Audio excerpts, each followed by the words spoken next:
Where you buy bananas? The ultimate no-brainer. Switch now and get a free Samsung Galaxy A16 5G or Moto G Power 5G 2024 with select plans. Straight Talk, real unlimited data. Available at Walmart and StraightTalk.com. Offer valid through 5/19/25. Taxes and fees apply. Requires in-store single line activation on qualifying plan. For network management practices, visit StraightTalk.com/terms. Copyright 2025 Verizon. You know what's better than a limited time deal? An unlimited time deal. That's why the Wendy's $5 biggie bag with a junior bacon cheeseburger, 4-piece nugs, junior hot and crispy fries, and small soft drink is available all the time. Because the best time for fresh, never frozen beef and Applewood smoked bacon is all the time. Duh. I feel like I'm repeating myself a lot. For the best deal of all time, gotta be Wendy's. Unlimited time does not mean forever. U.S. price and participation may vary. Prices may be higher in Alaska, Hawaii, and California via third-party delivery. Fresh beef available in the contiguous U.S., Alaska, and Canada. Here's the Wall Street Business Report. Stocks closed lower on Wall Street, breaking a 9-day winning streak. Crude prices fell to a 4-year low after the OPEC Plus group of oil-producing nations said it plans to increase output. The S&P 500 slid 0.6%, the Dow fell 0.2%, and drops in big tech stocks like Apple helped pull the NASDAQ composite down 0.7%. Berkshire Hathaway slumped after legendary investor Warren Buffett announced over the weekend he would step down as CEO by the end of the year after 6 decades at the helm. The Dow was down 98 points today to close at 41,218. The NASDAQ lost 133 to 17,844. The S&P 500 dropped 36 points to 5650. For the Wall Street Business Report, I'm John Scott. News and analysis at townhall.com. On Point Weather is made possible by our friends at Palmetto Citizens Federal Credit Union on 107 The Point. Here's tonight's forecast. Clear and cool this evening with the low temperature dipping down to 53. Tomorrow it's a great looking day. Sunshine in our skies, a high temperature topping out at 81. For Wednesday and Thursday, we do get a 30% chance of some afternoon shower activity, and the chance for those thunderstorms climbs to 50% for Friday. I'm Cal Moss with your On Point local weather. WQXL Columbia, W264DF. Grills, outdoor kitchens, and fireplaces. Spring Sizzle starts with Bart. This is 107 The Point. This is The Point. Make thepointradio.com.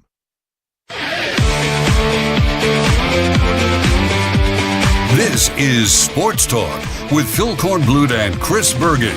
Sports Talk is heard across the state on radio affiliates of the Sports Talk Media Network and is streaming live on SportsTalkSC.com, as well as Twitter, Facebook, and YouTube. The South Carolina Education Lottery lucky number to call in is 888-898-2525. That's 888-898-2525. Now, here are Phil and Chris with tonight's edition of Sports Talk. All righty, welcome in, everybody. Monday edition of Sports Talk Media Network. Hope you had a wonderful weekend. I don't know what you were doing this weekend, watching some baseball. If you're a Clemson or South Carolina fan, it wasn't such a good weekend. If you're a Coastal Carolina fan, it was a damn good weekend. Coastal right now playing some excellent baseball, moving up in the polls. They got Clemson tomorrow night, and that game is officially sold out. So if you don't have a ticket, there's none available, at least through the ticket office. You might get one on the secondary market. You might buy one from somebody walking up. But if you sold that game out, Coastal is going for the sweep of Clemson tomorrow night, the season sweep. So they are loaded for bear in Conway for the showdown with the Clemson Tigers. South Carolina, we're going to talk a lot about Gamecock baseball tonight, not to take anything away from anybody else, because even though Clemson had their issues at Florida State, and they do have we're seeing some things with Clemson now, because as they're playing some better teams here down the stretch, they're taking some losses, being swept by NC State, losing 2 of 3 to Florida State, got to play a really good Duke team after they play this really good Coastal Carolina team. They got some pitching concerns. They might drop out of the national ranking as far as a top 8 seed, which would mean win your home regional, have to go on the road most likely if you're paired with a team that wins its home regional. If they're not careful, they're going to get themselves on the bubble for a regional. But that still remains to be seen over the next few weeks going into the tournament. I mean, Clemson safely in the NCAA tournament. Coastal safely in the tournament. It's going to be a host. And Clemson's probably going to be a host. They're probably going to win enough to host. The big story is South Carolina. The Gamecocks over this weekend were, it's a shame. They honored the 1975 team on Friday night. That was 50 years ago that team with Bobby Richardson went to the College World Series. A great team that he put together and coached. So they honored that team. That team probably would have beaten the South Carolina team that took the field against Florida over the weekend. I was at all three games. It was a long weekend with the rain delays, of course, and a lot of time in the press box, a lot of time doing nothing in the press box.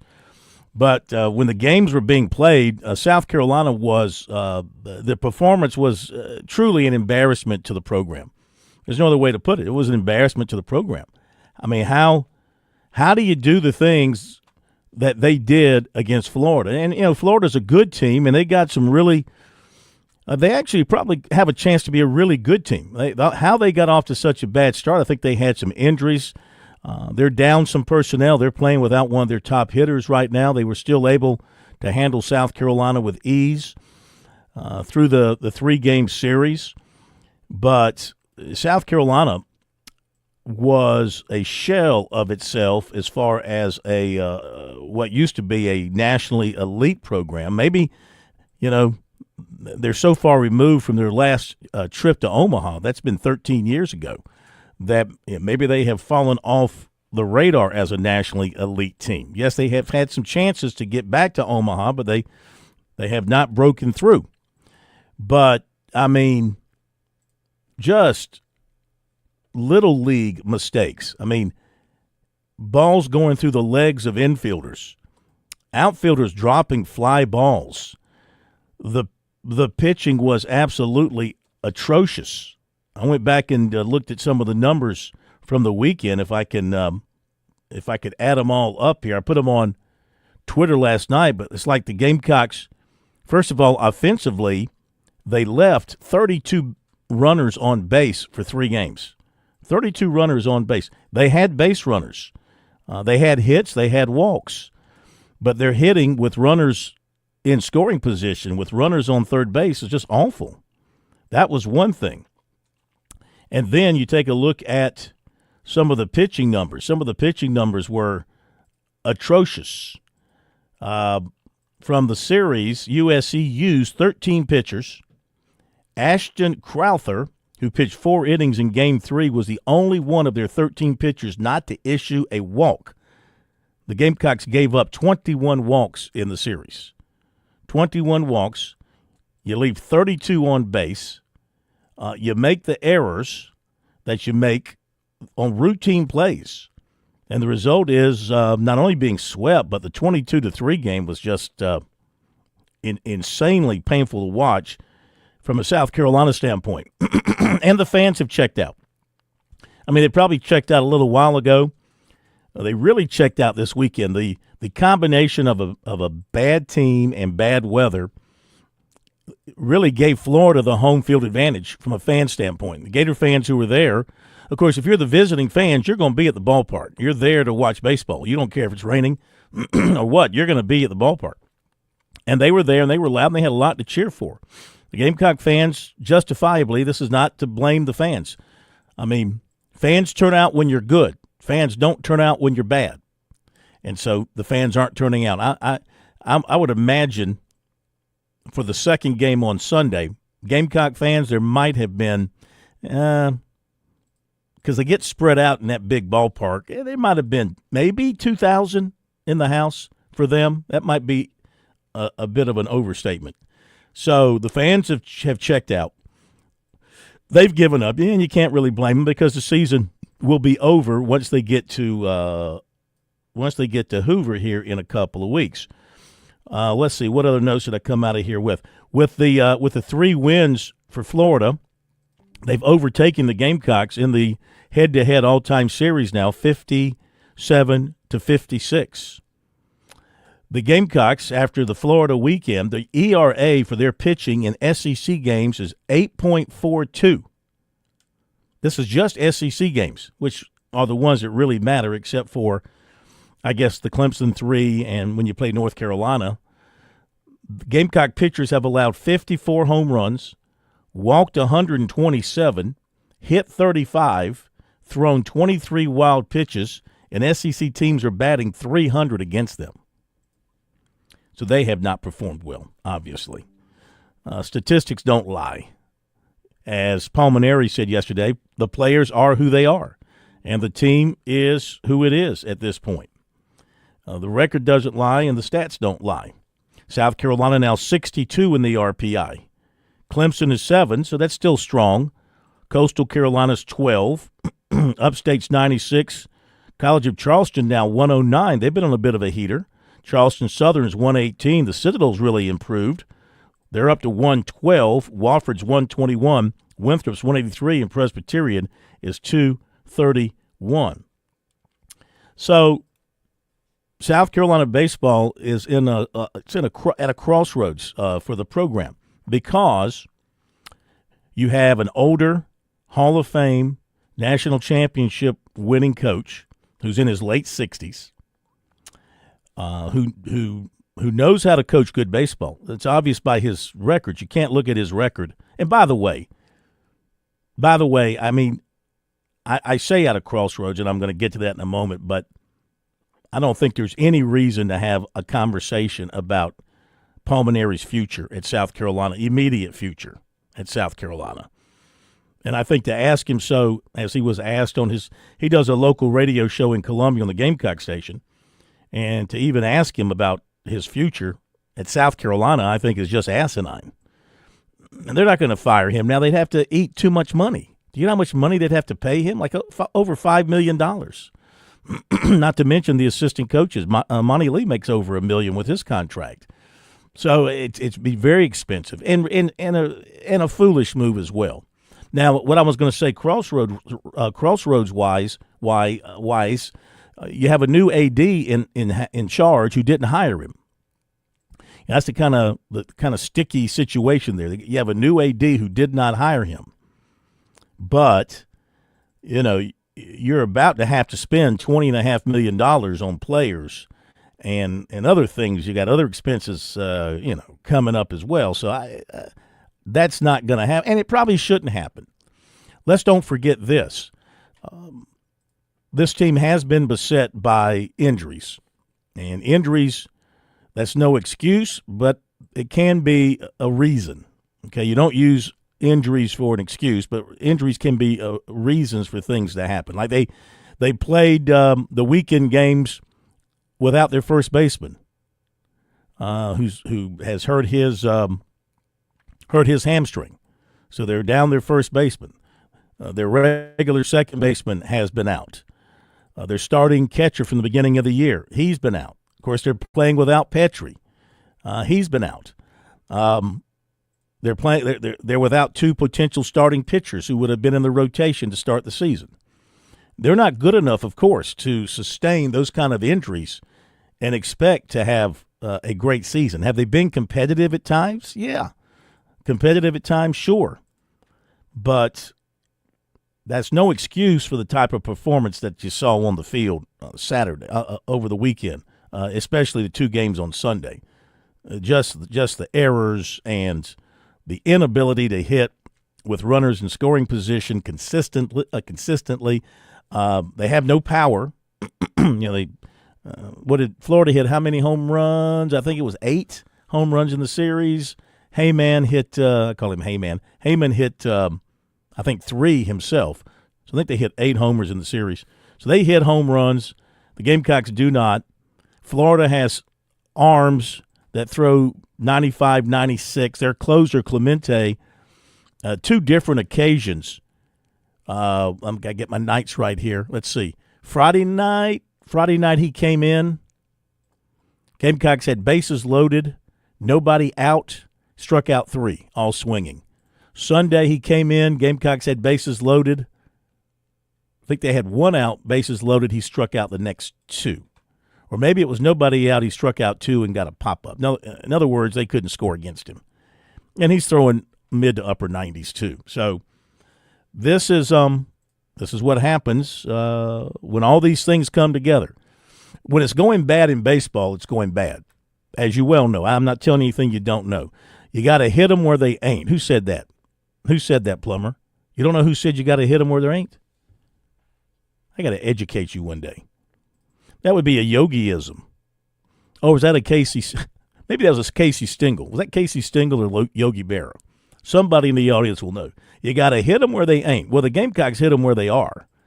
I can think of 2 line drives in yesterday's games. Might have been in 2 different games. One was a scorcher to short, right at him. There was another one to first base, right at him. Some fly balls that went to die in the deeper part of the outfield. Those things happen to losing teams, you know. That's what happens to losing teams. Winning teams, those balls find gaps. Those long fly balls find the other side of the fence. There was a Gamecocks had a fly ball that hit the top of the fence. Would have been a home run. Hit the top of the fence and came back into the field of play. Had to settle for a double, I think. Just those kind of things happened to them all weekend long. So our poll question of the week is along the lines of the Gamecock baseball team. 26 wins, and this year's team could become just the 3rd Gamecock team in 51 years to win fewer than 30 games. What is your confidence level in Paul Mainieri turning things around in 2026? The choices are 100%, 75%, 50%, no confidence at all. 110 votes in just today alone. 77.3% say they have no confidence at all. 13.6% put their confidence level at 50%. 6.4% put their confidence level at 100% in him. 2.7% at 75% in him. So you got time to vote. It's on our X account, SC Sports Now. You can also go to our website, SportsTalkSC.com, and vote on it there. Of course, our poll question of the week is brought to you by Larry Lucas Insurance in Columbia. Give Larry a phone call for all your insurance needs at 803-799-1998. 803-799-1998. Also, Chris Bergen on vacation. Matt Smith pressed into service. He's over in Charleston, where he's talked to Lamont Paris. Lamont Paris told Matt Smith and other media he's thinking Murray Boyles might return to South Carolina as of right now. He's getting some positive vibes that could happen, and they're holding a spot for him. Oh, my, if that happens. And Shane Beamer's talking as well. We're going to have that for you, too. And we'll be back. When I grew up, I want to be a nurse. I want to be an engineer. I want to be a teacher. There's never been a better time to start making their dreams come true. Future Scholar, South Carolina's 529 college savings plan, makes it easy to save for their future education. Contributions are tax deductible, earnings are tax-free, and you can start saving right now with any amount. Go to futurescholar.com today to discover the smart, easy way to save for college. That's futurescholar.com. We're with Major Billy Downer of the Department of Natural Resources. Major Downer, let's say I'm out in the woods or I'm on the water and I need to reach a DNR agent. How do I do that? Operation Game Thief, Phil. It's been around 30-plus years. You can call us at our 24-hour hotline any time of day, 1-800-922-5431. To report wildlife violations or to get help if you're in trouble in the woods or on the water, call us at Operation Game Thief, 1-800-922-5431. George Bryan here with Tsunami Bar Sports and some great spring golf news. If you're ready to mash your tater, I think you need a Laginator. And if you want to get more speed and crack the whip, it's time for a mini stick. So TsunamiBarSports.com, GB10 to get 10% off the Laginator and the mini stick. That's TsunamiBarSports.com, GB10 for 10% off.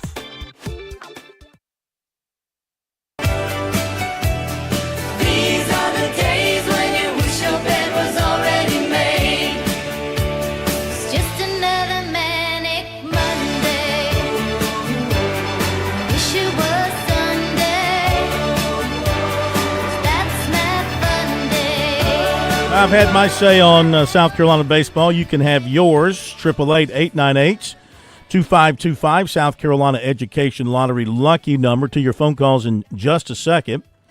We're going to hear from Paul Maneri from his postgame. His postgame, ordinarily we wouldn't bring you a postgame from Sunday, but this postgame was pretty interesting, so we'll bring you that. And also comments from Eric Bakich from his postgame yesterday, which was kind of interesting, too, the way Clemson got crushed by Florida State in their rubber game in Tallahassee.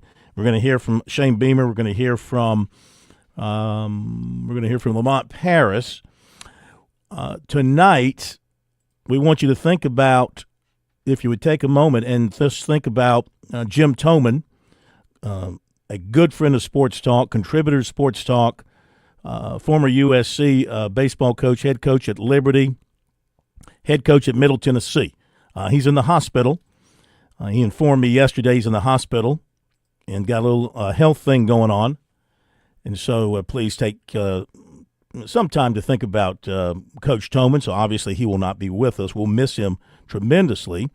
I believe Rudy Jones is going to join us to talk in-state baseball tonight, moving him up from his Friday night spot. So I think Rudy will be with us tonight. I still have to confirm that with him. So we'll have that a little bit later on. So it's a loaded-up Monday night, including an update, first round of the NCAA Women's Golf Tournament, the regionals, and the South Carolina women, the number one seed in the regional in Charlottesville, Virginia, played that way today. 7 under par round for the Gamecocks. They lead UCLA by 4 shots, Ole Miss by 5 shots, and Florida by 6 shots.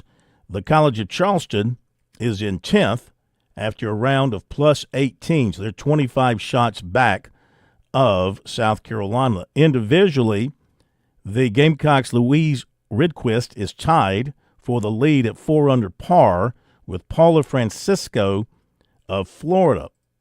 Ella Galitsky of South Carolina came in at 2 under par today, and Melise Lemure came in at 1 under par. Hannah Darling, even par. So good playing all around for the South Carolina women today. We have one other team in the tournament, and that is the Furman women, and they are in 9th place in the Norman, Oklahoma regional. And Furman is still on the course. They're playing holes 11 through 15, and they are 15 over par. And the leader is 17 under par. That's Stanford. Northwestern is next at 11 under par. So Furman well back right now at 15 over par as they play holes 11 through 15. Okay. Phone number 888-898-2525. Let's go to the phone lines. And, of course, you can also drop us a text line message as well. We'll check out those text messages. Love to read your text messages. Try to put your name on there. Make up a name. If it's not your name, make up somebody else's name and put that on there. Like to have an identifying name. The number to text us is 803-900-4847. You can also leave a voice message as well. The number again is 803-900-4847. Rocky up in Greenville, you're up first tonight right here on Sports Talk. Welcome in. Good evening, Phil. How are you? I'm terrific. How are you? I'm doing okay. I've been given everything. I cannot complain. I'm calling about South Carolina baseball, and let me just say this. I did listen to Coach Maneri's interview with the local station down in Columbia, and I heard you make a comment on it. I won't make comment one way or the other on the questions they asked him. I know the one you were referring to, but let me just say this. As someone who was brought up, raised by a military man, I tend to think take the road that the stripes that you have on your sleeve, your shirt, you probably earned them. So I'm going to give Coach Maneri that because he's got some stripes and he earned them.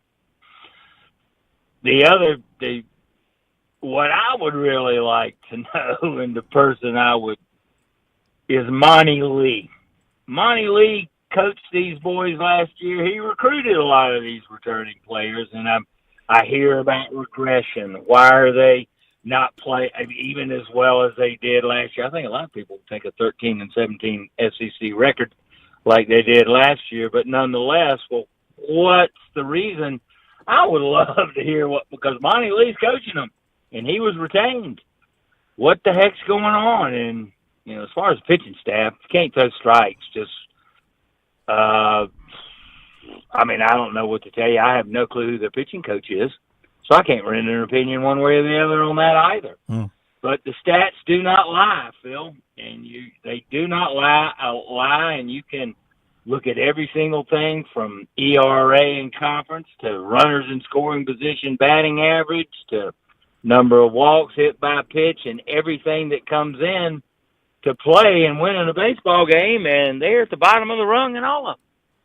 So, I don't know. What are your thoughts? Well, it's a mess. It's a mess. I mean, if it weren't for Missouri, they'd be the worst team in the SEC. Yep. Instead, they're just the next to the worst team in the SEC, and they played that way. They were very much looking like the next to the worst team in the SEC with their performance over the weekend. Monty Lee, I have a lot of confidence in Monty. I think he's an excellent baseball coach. Why they're not hitting better this year, I think you got to get better players across the board. They're just going to have to go out and recruit. They're going to have to hit the portal. They've just got to find better players and spend the money that it's going to take to get the better players. How much it's going to cost them, I don't know. How much they're going to be given to spend on these guys, I don't know. But that's the approach, is it not? With any college sport that is not successful, go out and find better players and spend what you have to spend. If you're committed to having a successful team, spend what you have to spend. They got to find better arms. They got to find some guys who can throw 95 plus. You have to have that. They don't have that. They got to find more power. They don't have any power in their lineup. After they lose Petrie, I imagine they're going to go through just about a complete roster makeover. I would certainly keep Bo Hollins if you can. I would certainly keep the third baseman. I think I'd keep the freshman catcher as well. Those three I would definitely hold on to from the everyday positions. And we'll continue in a moment. On Point Weather is made possible by our friends at Palmetto Citizens Federal Credit Union on 107 The Point. Here's tonight's forecast. Clear and cool this evening with the low temperature dipping down to 53. Tomorrow it's a great looking day. Sunshine in our skies, a high temperature topping out at 81. For Wednesday and Thursday, we do get a 30% chance of some afternoon shower activity, and the chance for those thunderstorms climbs to 50% for Friday. I'm Cal Moss with your On Point local weather. At Palmetto State Armory, we offer the largest selection of guns and ammunition at unbeatable prices. Our knowledgeable and friendly staff are here to provide personalized assistance, ensuring you find exactly what you need. If you enjoy outdoor activities like hunting, camping, or hiking, our clothing and outdoor gear collection has got you covered. We also feature an exceptional indoor range facility where you can experience the thrill of shooting in a safe and controlled environment. Visit us today at PalmettoStateArmory.com or your local retail store. Palmetto State Armory, American-made for life. With SRN News, I'm Keith Peters in Washington. Harvard University will receive no new federal grants until it meets a series of demands from President Trump's administration, the Education Department announced Monday. The action was laid out in a letter to Harvard's president and amounts to a major escalation of Trump's battle with the Ivy League school. The Trump administration says it will pay immigrants in the U.S. illegally $1,000 plus travel costs if they leave voluntarily as it accelerates its mass deportation agenda. The Department of Homeland Security said Monday that people who use the CBP Home app to announce their self-deportations would get the money and be deprioritized for detention and removal. On Wall Street, the Dow down by 98 points. More details at srnnews.com. When your pipes panic, Franklin Plumbing and Drain Cleaning steps right in, fast and friendly. Josh and his team aren't just fixing leaks, they're restoring your peace of mind. This is when you're at your most vulnerable. You got a problem, you need a solution. They're not coming out to upsell you or talk you into something new this or new that. You'll appreciate their process. They'll tell you what needs to get done and what it'll cost before they ever even bring in their tools to start the work. They're locally owned, which unfortunately is no longer the norm in the Midlands. Franklin Plumbing and Drain Cleaning will treat every home like their own. They've done work for me, for my brother, countless numbers of Point listeners. Dial 799-2222 or visit franklinplumbing.sc.com and you tell them Kev from The Point sent you. You will experience plumbing that's more than just a fix. It's a solution from people who care about their work and stand by it. When you need them, please don't panic. Just call Franklin Plumbing and Drain Cleaning, 799-2222. Hey y'all, it's Ted from Flight Deck Restaurant. We're introducing our new healthy gluten-free menu. For your choices, we offer charbroiled certified Angus ribeye steak, juicy marinated grilled chicken dinner, fresh grilled salmon, authentic Greek salad, hamburger steak with grilled onions and melted cheese, shish kebab with grilled chicken, veggie blue plate with a choice of 4 vegetable selections, spring chicken salad, and of course, our famous slow-roasted pot roast. Come and enjoy a healthy gluten-free menu at Flight Deck Restaurant. We at Flight Deck Restaurant thank you, and God bless. Now through May 31st, 2025, buy the house now, reset your rate later with Mortgage Reset from Founders Federal Credit Union. Open a new mortgage or refinance an existing mortgage and get the lowest rate you qualify for now. Set up direct deposit and then you can reset your rate once for free at any time rates drop. That's right, at any time during the life of the loan, you can reset your rate to the lowest rate you qualify for at that time at no additional cost. It's that easy. Visit foundersfcu.com/mortgage to learn more. Find your local mortgage loan officer or to start your application. You can always start your application and save your progress to complete later. Not a member with Founders yet? Don't wait. Visit us online or stop by an office to see if you qualify for membership. Terms and conditions apply. Membership qualification required. Equal housing lender. Institution NMLS. Identifier number 410646. Escape the hustle and bustle of everyday life with Spa MD, your sanctuary of rejuvenation. Feel the tension melt away as our expert team guides you through your customized wellness journey. From soothing massages to revitalizing treatments, we promise a remarkable experience that leaves you feeling renewed and empowered. Discover the calm within every visit. Reach out at 251-9400 or online at visitspamd.com to explore your options. Your oasis of tranquility awaits. Sports talk every weeknight from 6 to 8, feeling just right. Phil, Chris, and Josh, they're in the zone. Across South Carolina, they're well known. Sports talk, bringing the heat. Talking sports, can't be beat. Tune in, don't you pout. It's a show you can't live without. Okay, it's a Monday edition of Sports Talk here on the Sports Talk Media Network. Beautiful day in South Carolina today. Got a nice week ahead of us, I think, for the most part. Maybe a little bit of rain here and there, but beautiful day. Get out and enjoy the great weather here in South Carolina. That it means, of course, heading down to the beach as well and enjoying the great weather along the coast of South Carolina. And if you do not have a place to stay and you're looking for great accommodations, let Jimmy Smith at James Smith Realty put you in a great spot.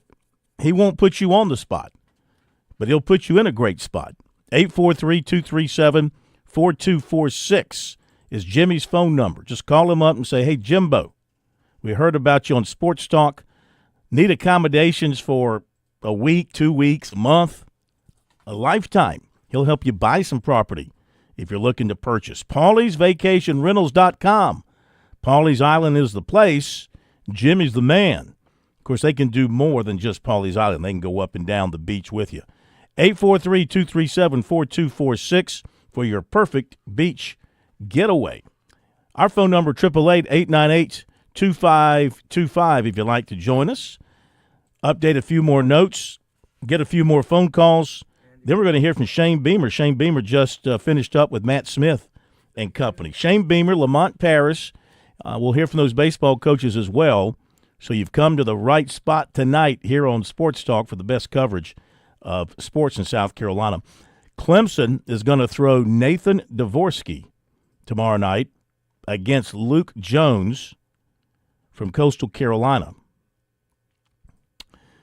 Let me just check something before I say something here. Always like to be somewhere close to accurate before I say something. So Clemson is going to throw right-hander Nathan Dvorsky. And, yeah, he's had his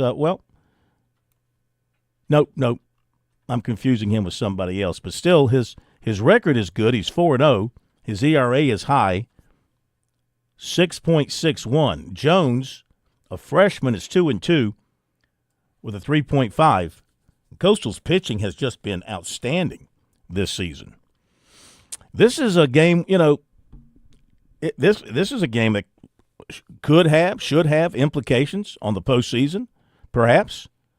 If both teams, go on to have strong finishes, this loss, whoever takes this loss is going to, maybe going to damage their chances to be a national top seed. Coastal has a little more climbing to do than Clemson based on the RPI.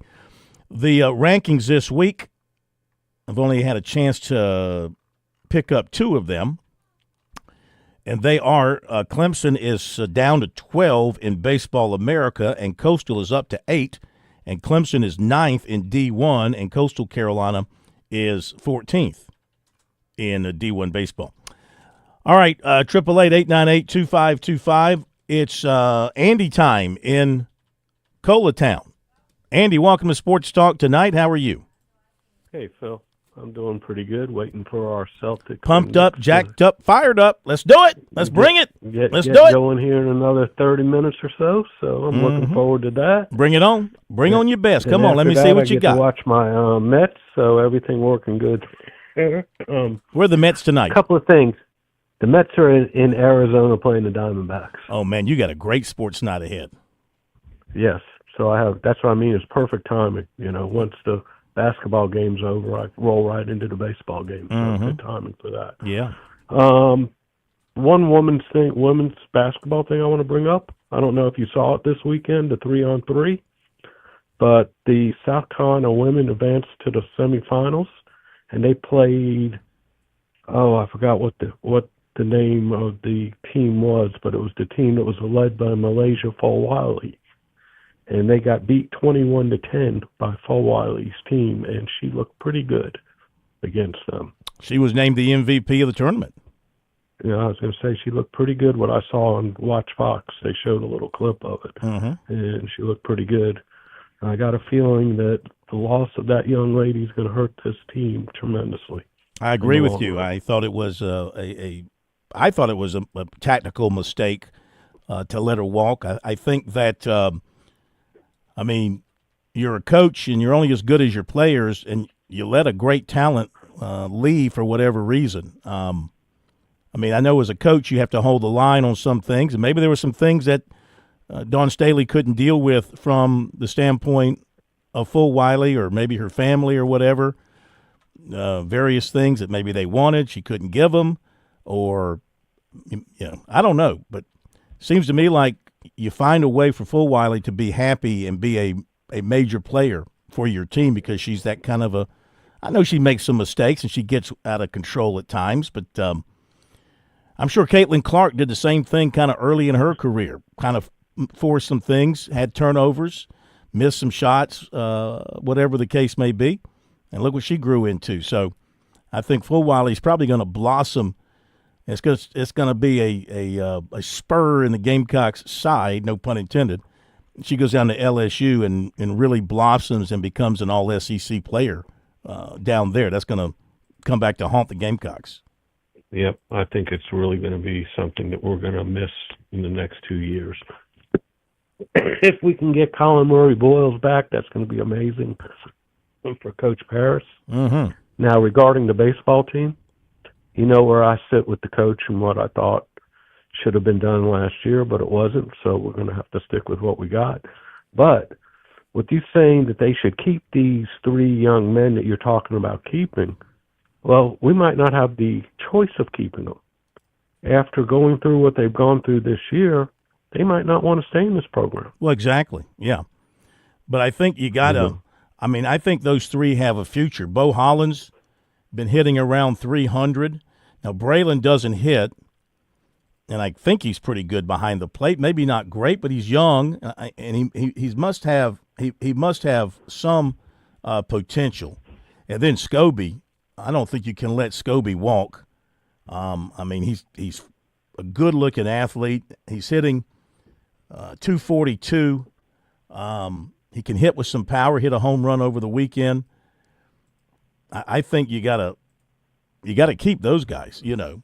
Well, I think if Hollins leaves, there's a big problem with inside that organization because he is, his father played here. And maybe there's some way. I don't know what Nathan Hall's going to do with the draft and all. I mean, he has another year of eligibility. He's a junior.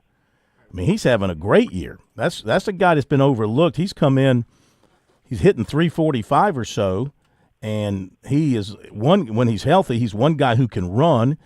He plays a really good center field. That's another one that I would, unless he's got his mind made up to go ahead and start his pro career, that's another one that I would certainly try to keep if you could keep him. So, but the other ones, I would definitely myself looking at it, try to keep some of those guys. But you know what the truth is, Phil? I don't know how many years we can go back, but our pitching staff has been poor for many years. We've been saying that we don't have the arms that compete with the SEC arms. And it's not just this year. It's gone back for a few years, at least, that we can say that about our pitching staff, that the arms aren't there. Or when the do you guys think, got hurt. In your mind, when's the last time you think they had a really good pitching staff? I can't remember. Can you?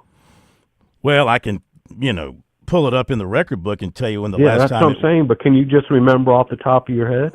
Now go back, 12, 13 years ago when we were winning national championships and such, we could bring that up without thinking twice, without looking it up. Mm-hmm. We could, reel them right off, but we can't do that anymore.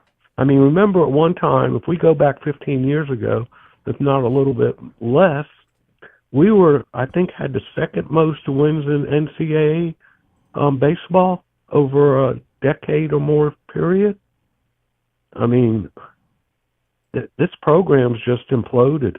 It's just really gone bad. And when you hear people talk about Maneri, and I like the man, but they say he just doesn't seem to have,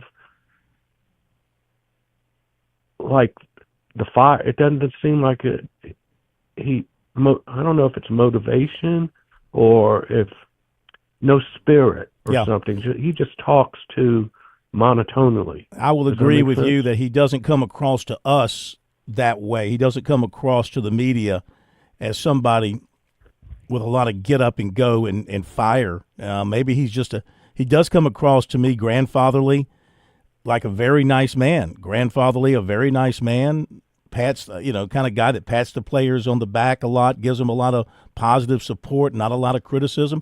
I don't know if that's what it is in the locker room or not. I'm just telling you my outside view. That's how he comes across to me, because the man's going to be 68 years old, and that's what he is. We can't say what it is in the locker room because we're not there. No. We can only say what we see in the public eye. And, I would hope that he would be fired up in the public eye, trying to get the fan base fired up along with him. The last time the Gamecocks had, just going by the ERA, had a slam bam pitching staff, 2014 they had a 2.43 ERA. Actually, that was the COVID year, so forget that. 3.8 ERA is really good, and that's 2021. So 2021, 3.8, just going by the ERAs. 2016, a 3.2. So they were good in 2016, 3.2. And 2014, a 2.43. Yeah, so we're talking about a decade ago. Yeah. For team ERAs, yes. Mm-hmm. Yeah, I mean, Yep. So, we can't just sit here and say, the pitching staff this year. Well, and let's look at something that's. I've got the records here, too. I should have mentioned that. The records of those years, The 2.43, they were 44 and 18. Pretty good. Yeah. The 3.8, they were 34 and 23. 3.29, they were 46 and 18. So there's a correlation between a low ERA and a high win total. I think we can draw that conclusion. All right, let me run. We got to go. Okay. Worst have of a good luck. night. Worst of luck to the Knicks tonight. I hope you shoot 25% and suffer a couple of debilitating injuries. No, I don't wish injuries on anybody. Not really, unless you're the Lakers. Lakers, yeah. Not for the Knicks. I want to beat the Knicks healthy and straight up. That's what I'm looking for, healthy and straight up. Let's hit another call. 888-898-2525 is the number on this Monday nights. It's Hank in Columbia next. Hank, welcome in. How are you? Hey, Corn, I'm doing fine. Yes, sir. Corn, I want to give a little clarity to this weekend because I think that I don't think that the full Wally thing is going to hurt as much as y'all saying. We'll revisit this come the season. For those who kind of just pop in and watch them, the tournament this past weekend was a 3-on-3 tournament that simulated outdoor, almost like backyard basketball. And so you don't have any, basically it's you and you're one-on-one with your man most of the time because you don't get help. You kind of have to pick your team strategically. And the girls that we sent out there, Chloe Kitts, Tessa Johnson, Maddie McDaniel, and Joyce were other than Chloe, were some of our younger girls it was basically to improve their skill in terms of going one-on-one, within times that those happen when you have broken plays. For Carolina, the tournament had about 18, 19 teams, but they sent about 16 teams that are college teams, like Richmond and Oklahoma State and Florida had a team out there. And then they have 3 teams of people who are in the pool for the Olympics.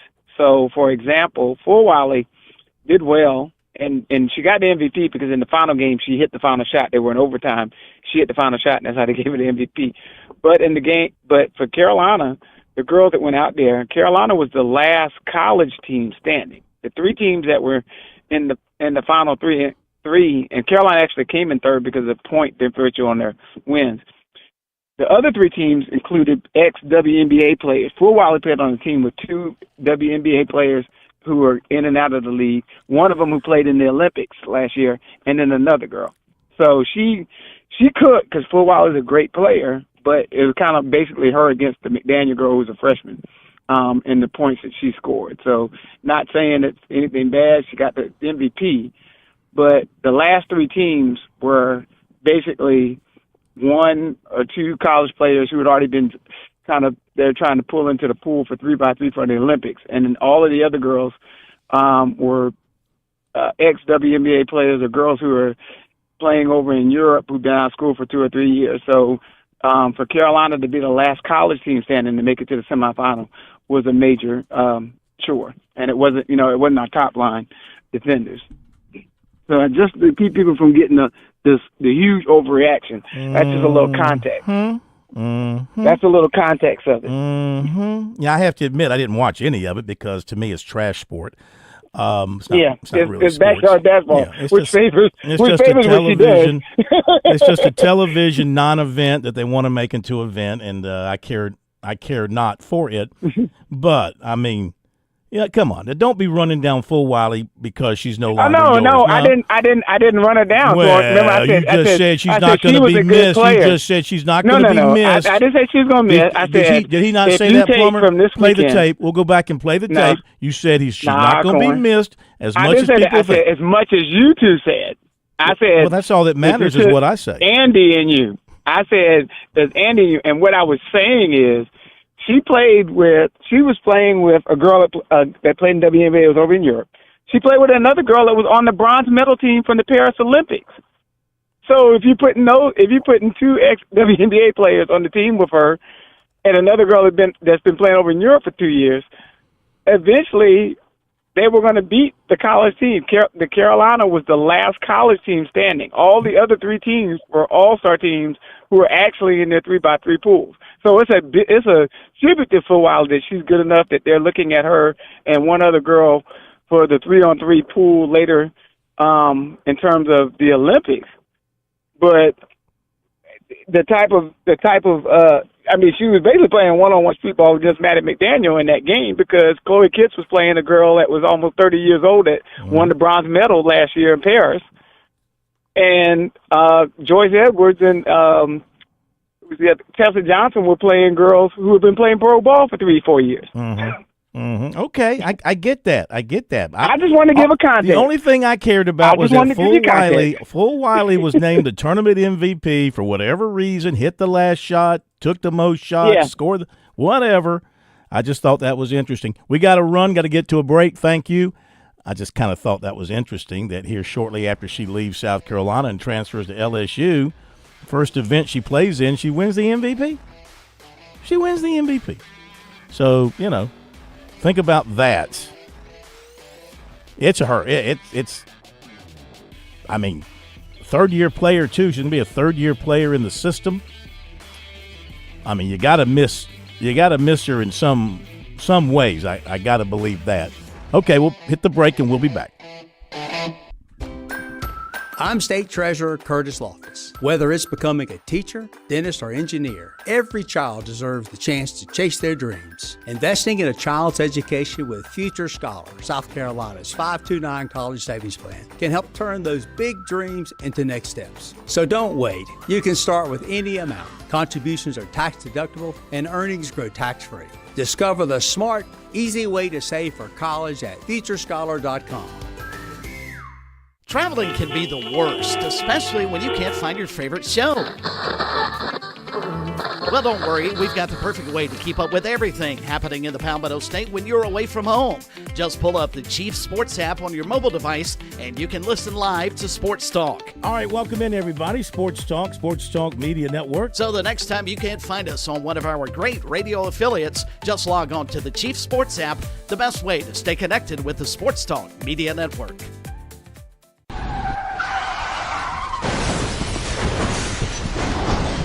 I'm attorney Jim Corbett. That's the sound of a big hit on you and your car or truck. I've been an attorney for more than 30 years, helping people who get injured in car wrecks and truck wrecks. If you have serious injuries, call Jim Corbett, 803-765-2968, or email me at jim@jimcorbettattorney.com. That's Corbett. I don't get paid unless I recover for you. Jim Corbett Attorney, for your best recovery from a big hit, 803-765-2968, or jim@jimcorbettattorney.com.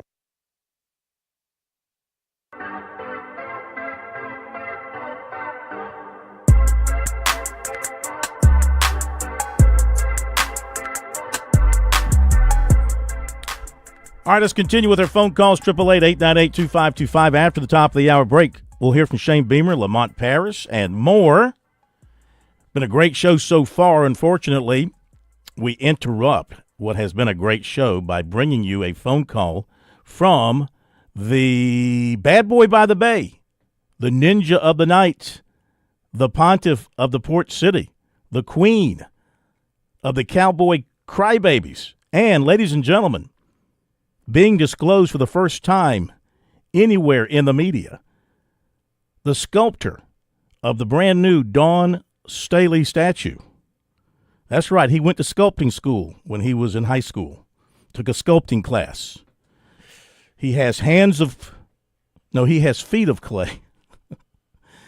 It's not Jim Rome. He's living in a big old house in Los Angeles. It's J. Rome. Oh, nice. Nice touch. What up, J. Rome? It's just such a pleasure to speak once again with the great champion of the LGBTQ community, Phil Kornblum. Good evening, Phil. How are you? I'm a champion of all peoples.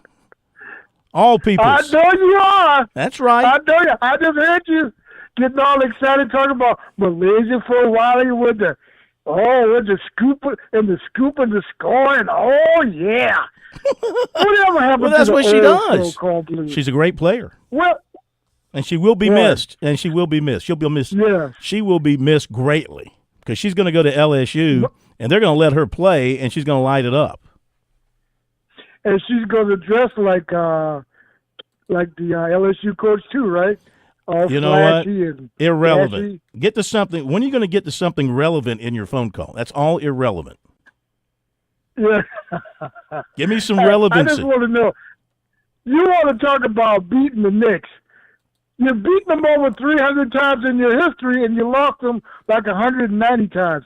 This is it's a coaching mismatch, okay? All right, it's a coaching mismatch. But I'm just wondering, are you going to be in the finals? Because the odds are you're not the team picked to win the whole trophy. Well, and first of all, tell Cleveland. Yeah. Hello? Yeah, I was going to say, they're not careful, with Cleveland, they're going to get swept by Indiana. Well, I mean, hello, you better figure out how to cover those guards. But Cleveland losing, of course. Now, if the Celtics take care of the Knicks and Cleveland wins, then the Celtics will have home court in the ECF. So, yesterday was a good day from a Boston standpoint. Now they've got to go and take care of business tonight. Can't be messing around. Can't go lose home court advantage. Can't let Brunson go off and have a 40-point night. I don't think he will. I haven't heard. I would imagine that Drew Holiday's going to play. He's been having a hamstring thing, but he has sat out for many, many days. I would think he's healthy and ready to go. I imagine they were sitting him out knowing they were going to play the Knicks, and they need him healthy to go head-to-head with Brunson. So that's going to be one great matchup for sure. He's not going to get the calls in TD Bank, Grossbeck, $6.1 billion Garden like he gets in the Garden, Madison Square, or he got in Detroit. He's not going to get those calls, okay? He's not going to be able to throw himself into people and say, oh, is that not a foul? That's not going to work. The histrionics are not going to work in Grossbeck Garden. Or is it a new name now? $6.1 billion field? Is it a new name? Hey, by the way, guess what I found out? That guy I used to teach about, Steve Kaburski, played for the Celtics. Guess what his middle name is? What's that? Phil. How you like that? I like that. Steve Kaburski's middle name is Phil. And by the way, he had very smart parents. That Cleveland, Indiana, that's like a coaching mismatch. You see the coaching record for we got to go, J. Rome. You got to get better with your timing, and we'll be back.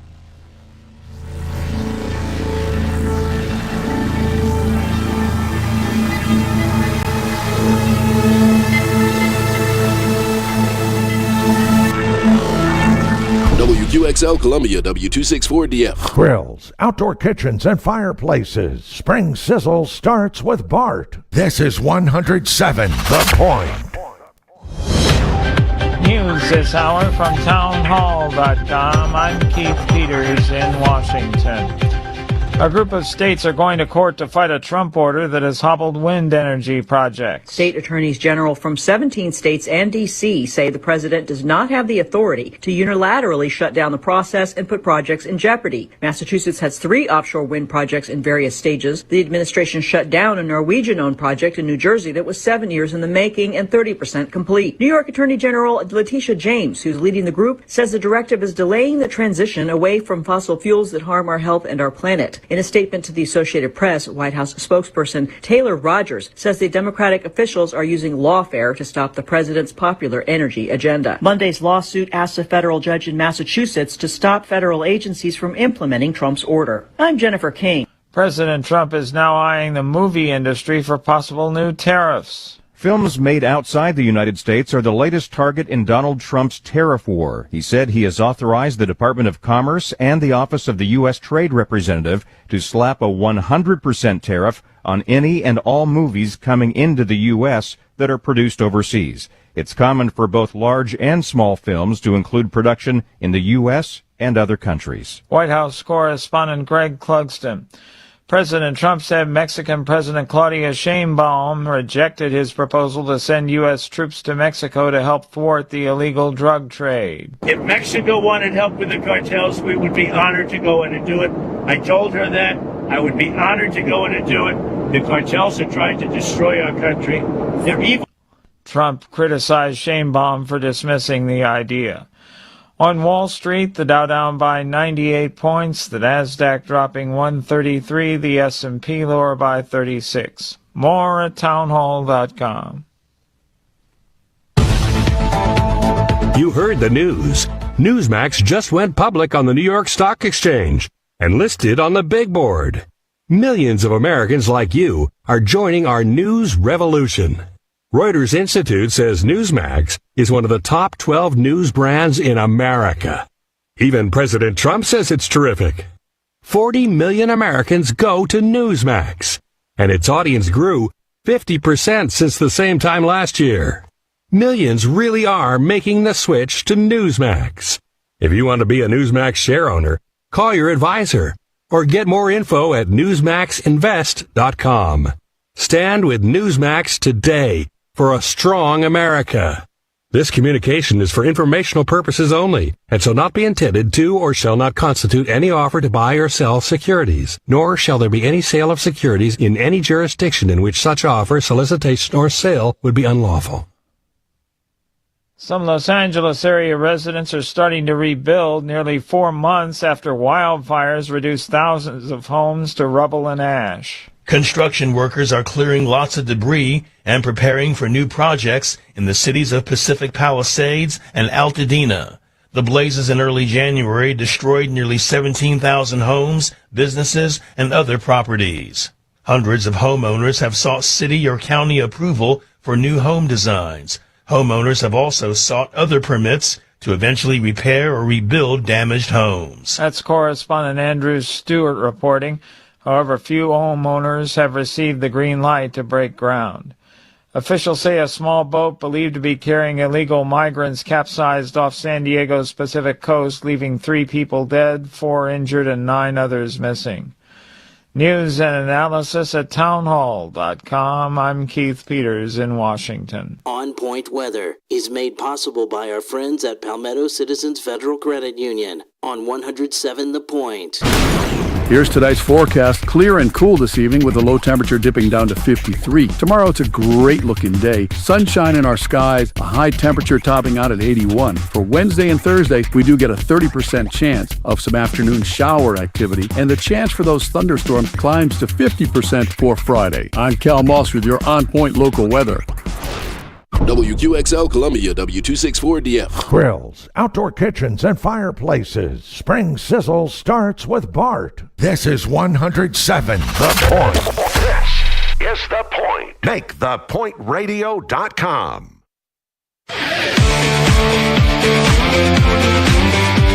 Welcome back to Sports Talk on the Sports Talk Media Network. You can reach the guys with the South Carolina Education Lottery lucky number.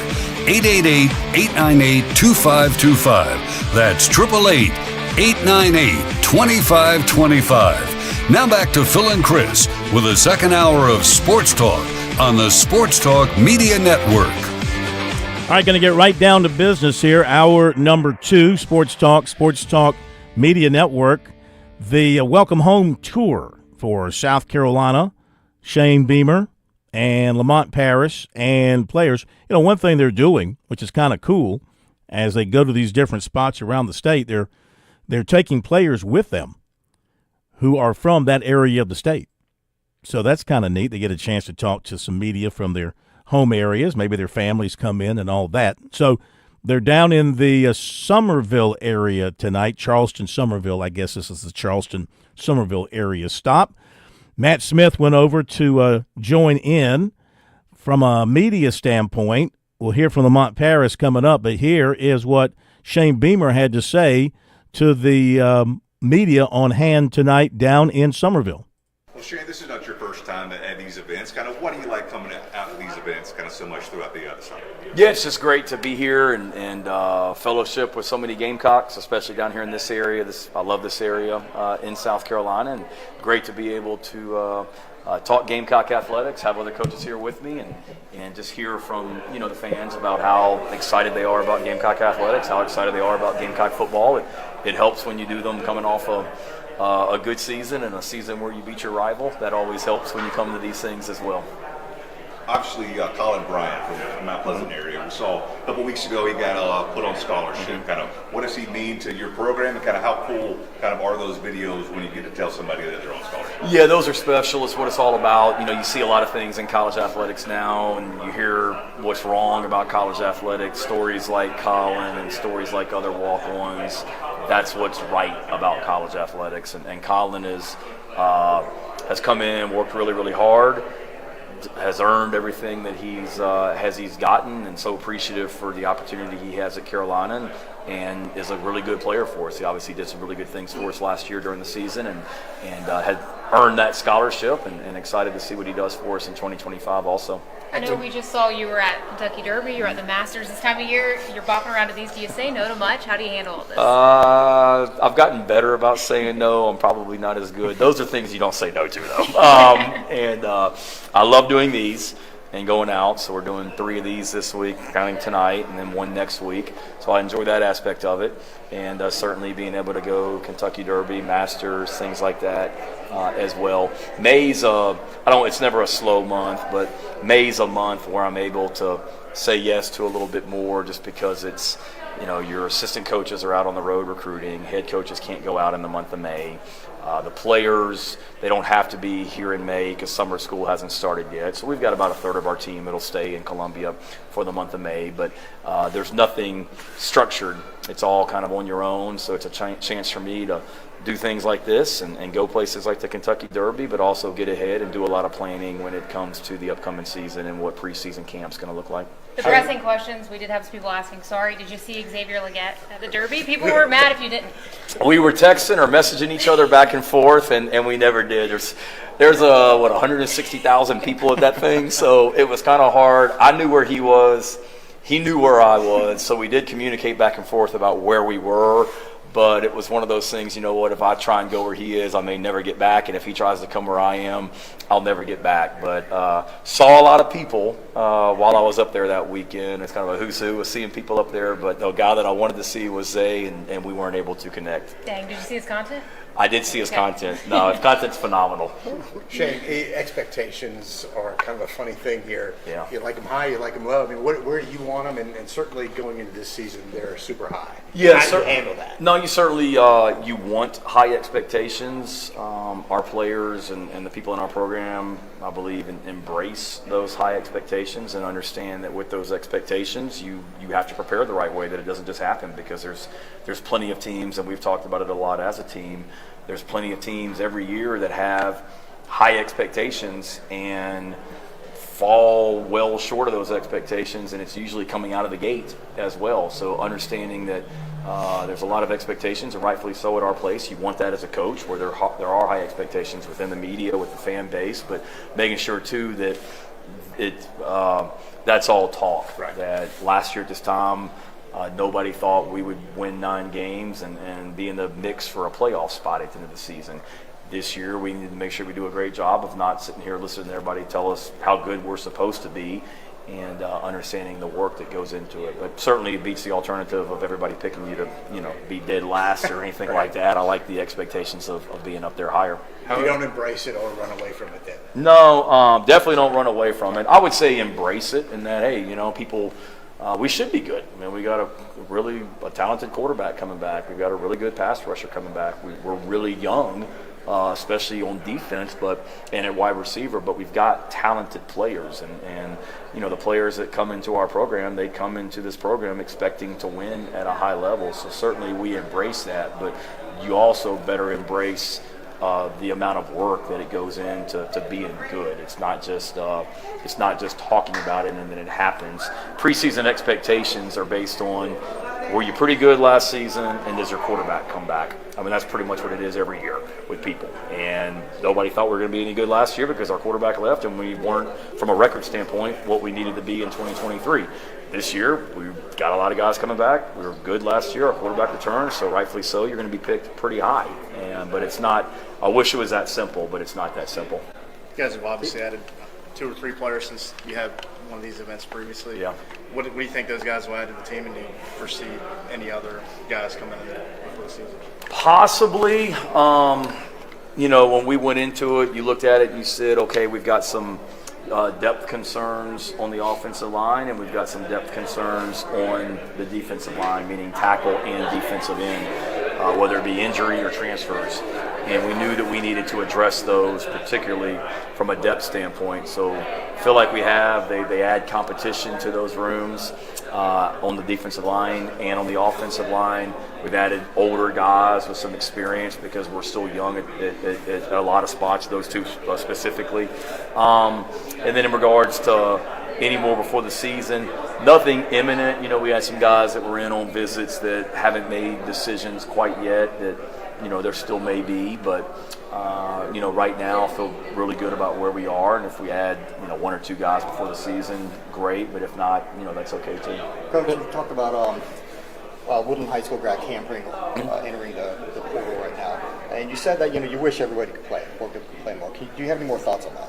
No, that's what it is. Like, you know, there's only 11 that can be out there at a time, and wish Cam well. I texted him when I saw that he was going to Syracuse and wished him well and told him good luck. And, you know, I hate that. I think you realize that players want to play immediately. Cam and was playing a position, offensive line, that it takes some time to develop. You know, we've got some guys that have come in and played early as freshmen, but that's a position that, especially in our league, it takes time. And, you know, I think Cam looked at it and knew he was going to be behind a handful of guys on our offensive line in 2025 and wasn't really necessarily wanting to sit and not play and develop for another year with a chance to play in 2026. Wanted to go somewhere and have a chance to play right away, and wish him well. And you know, I don't want anybody that I sit in their living room and we talk about why I want them to come to South Carolina. I want everyone to come to South Carolina and have a great experience. But and I think Cam did have a good experience. But if you get an opportunity to, you know, go play and you don't see that imminent at the place you're at, I get it and wish them well. And that's what we had with, you know, a few guys this year that entered the portal after the spring. Had good, healthy, respectful conversations with them. I understood why they wanted to, you know, enter the portal and what the reasons were, and we wish them well. How difficult was it to have exit meetings, not knowing for sure how many people you'd be allowed to have on your roster? Difficult. I just literally got off the phone with a college basketball coach in the Big East that was calling and just kind of picking my brain on, like, how are you doing this in football right now as well? It was tough. I haven't cut anyone ever since I've been at South Carolina. I know there's a lot of coaches that talked about we cut everybody after the season, or we cut everybody in January, or we cut 20 players after spring practice. I haven't told anyone that they don't have a roster spot because of that. Because of the unknown. I mean, it changes all the time. And the last thing I was going to do, and you could have seen that 6 months ago, you know, and coaches are talking about it stinks. We had to cut all these people in January. And I'm sitting there saying, why? You don't even know what this thing hasn't gone through. So my conversations after spring, just to try and be transparent with guys, is I met with all 100, however many players we got on our team, 115, 120. And I told them that, you know, here's where things are. If we had to be at 105 guys today, you would not be in it. You'd be right on the fence, or you're in it.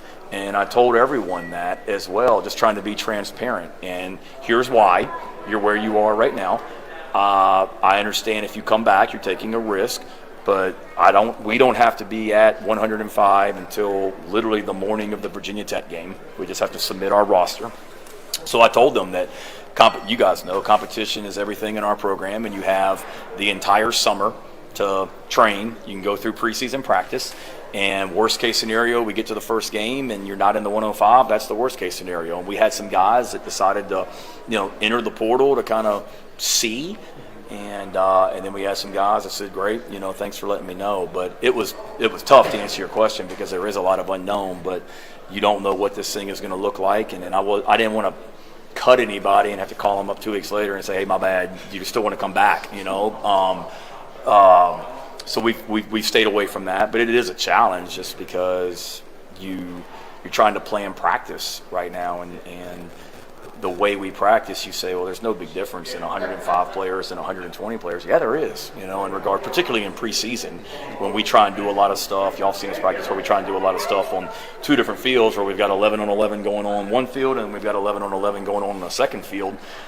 It's easier to do that if you got 120 players. If you got 105, it's a little bit dicey. So it's complicated, but it is what it is, and we're all dealing with it right now. And Coach, what did you see on the spring game film that maybe you didn't tell us after the game that night? Maybe the receivers, the running backs. Those are 2 positions you get a lot of young talent. Couple busted coverages on defense that allowed long pass plays, that credit the offense for connecting on those long pass plays, but also disappointing that we busted a couple coverages and gave up explosives. But overall, it was kind of what I thought. Pleased. There were some guys that stepped up, and some guys that certainly made some plays that night. That was good to see. And I went back and watched it all a couple times afterwards, and was pleased with what I saw that night. That was a good night and a good way for us to finish the spring. Okay, Shane Beamer from down in the Somerville area tonight. So, did he mention Rasul Faison in those comments? Did I mention Rasul Faison? Nobody asked him there. Hale McGranahan did from the Big Spur. So that waiver is still on hold. Beamer, they've not heard back from the NCAA on that waiver to play this fall. Boy, that would be a kick in the teeth if that thing somehow doesn't come through. He's still confident it will, however. There's a lot of things we take for granted in our lives. Your home's AC will run cool. Your drive-through coffee will be hot, and the car will start when it's time to take your kids to school. It's when things don't go as planned that you start thinking about who to call and where to turn. The good thing is, you can prepare for life's most difficult days by calling the Larry Lucas Agency today. Larry is a State Farm agent that has been taking care of people across South Carolina for more than 2 decades. You probably have insurance, but switching is easy, and bundling can save you hundreds or more. Most importantly, the Larry Lucas Agency can help you choose the protection you want at the price you want. All backed by South Carolina's #1 home and auto insurance company. Visit LarryLucasAgency.com today or give Larry a call at 803-799-1998. Like a good neighbor, Larry Lucas State Farm is there. The lottery is not about getting rich. It's about helping people, and it always has been.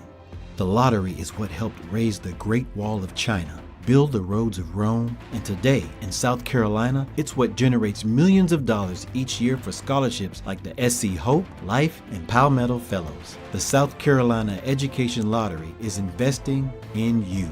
Visit sceducationlottery.com/betteryou to learn more. If you're looking to grow your business, Sports Talk is here to help. Whether you're a small business owner or part of a large company in the Palmetto State, we want to hear about what you do. Sports Talk has a proven track record of delivering real results to our partners, and advertising with us is probably more affordable than you think. Our network of affiliates gives us the flexibility to work with budgets of all sizes, and our statewide coverage means that whether you're in Greenville, Orangeburg, Chesterfield, Charleston, Woodruff, or anywhere in between, your future customers are listening to Sports Talk every night. Radio remains one of the most effective ways to reach potential customers, and with our extensive reach across South Carolina, your message will be heard. Every business has a story, and we're here to help share yours. Let's find success together. Email us at sportstalkmedianetwork@gmail.com or visit sportstalksc.com to learn more about how we can help grow your business.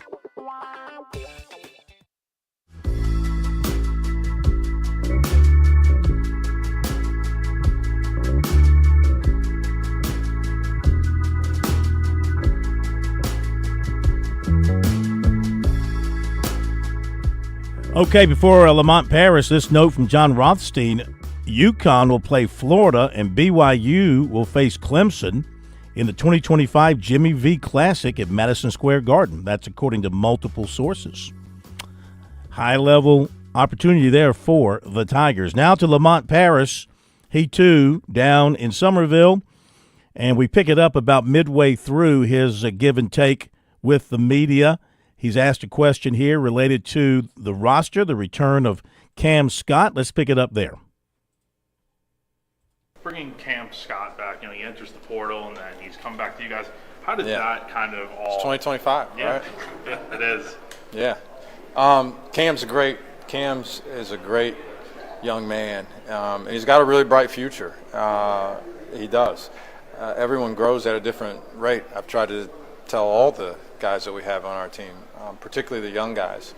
And so there was some exploration as to what might be there. And again, it wasn't like, I think if you have those situations and then someone goes to the portal and then you show your true colors maybe and it just turns out poorly, that you don't have the opportunity for something like this to happen for him to come back. He's a really good young man.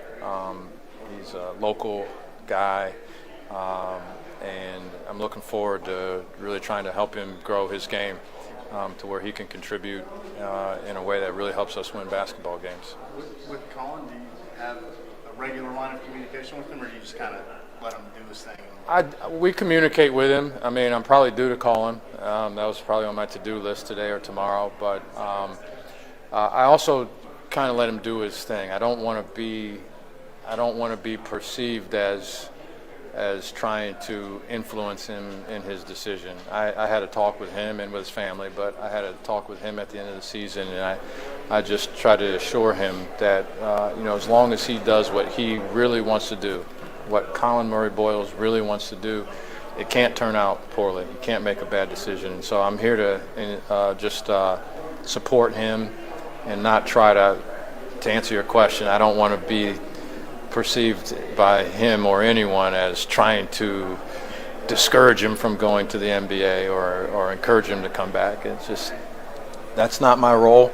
I told him there's a solar system that's around him, and he is the sun in that solar system, and I am in orbit around him, not the other way around. And so anything I can do to help him with his decision is what my role is, and I'm looking forward to do that. You mentioned the word commitment a couple times, but can you kind of shed some light on what happened with Trayson? I mean, did he sign? Like, how does that happen? Do people get in his ear? Well, here's what happens, and this I don't know, atmosphere has been created, and not by these young men, but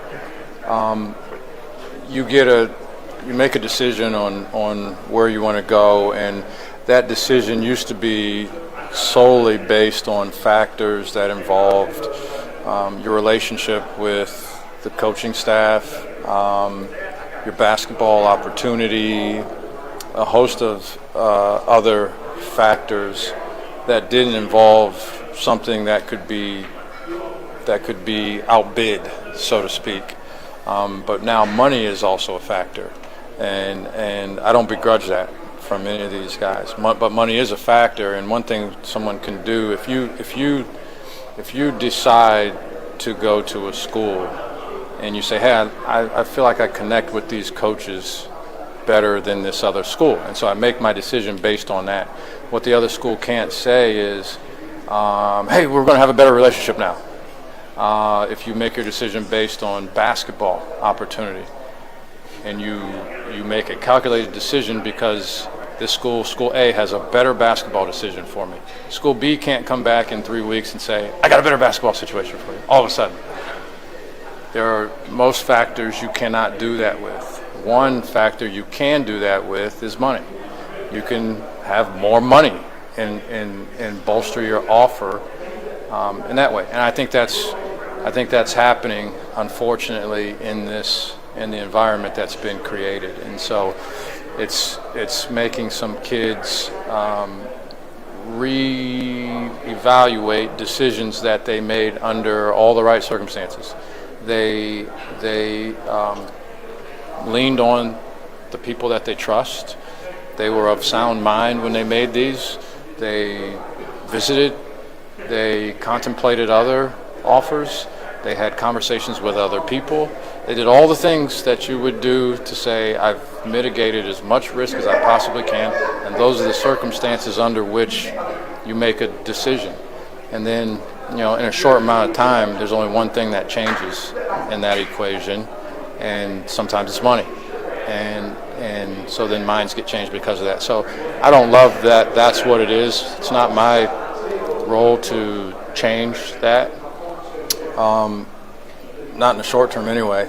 You have to just adapt. You just have to adapt. There's, no hard feelings. You got to move forward. You can cry over spilt milk, but you just got to move forward and try to make the moves that you need to do to put a team together that you like. And I really like this group. One more question, guys, if you have it. How in the summer you have to replace so much of the team? I think you guys only have 3 returners, right? Mm-hmm. So how do you try? Do you try to in terms of meshing?